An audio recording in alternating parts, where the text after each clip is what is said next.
Venus d'Isère, de Savoie, de Haute-Savoie, des Hautes-Alpes ou encore de l'Ardèche, éleveurs et agriculteurs sont présents pour soutenir le président du conseil départemental des Hautes-Alpes, Jean-Marie Bernard, dont le procès en appel a lieu à Grenoble. Condamné en première instance à 10 000 € d'amende pour avoir offert une queue de loup à l'ancienne préfète du département. La centaine d'éleveurs présents sur place a profité de cet événement pour crier leur désarroi et leur ras-le-bol face au loup. Nous, le problème, c'est surveiller notre troupeau qui devient de plus en plus compliqué parce qu'on a des difficultés à être H24 avec le troupeau.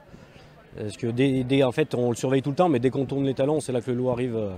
Cette année, j'ai attaqué déjà au mois d'août. C'est dur d'arriver le matin, d'aller vers son parc, la boule au ventre, dire qu'est-ce que je vais retrouver ce matin, est-ce que tout va être là? C'est un peu compliqué de discuter avec l'État pour obtenir les tirs de défense des troupeaux.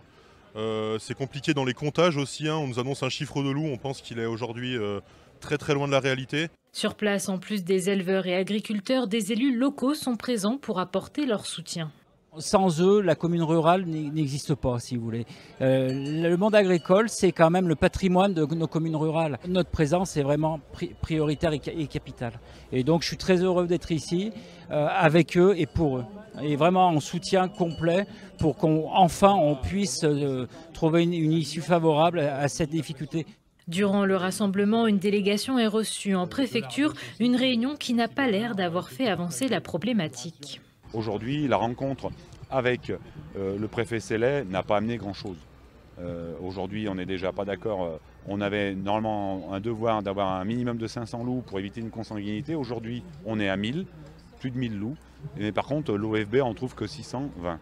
On sait très bien qu'aujourd'hui, l'OFB n'est pas capable de compter l'ensemble des loups sur notre territoire. Selon les derniers chiffres communiqués par la direction départementale des territoires en Isère, depuis le 1er janvier 2021, 274 attaques de loups ont été déclarées, faisant près de 835 victimes, toutes espèces confondues.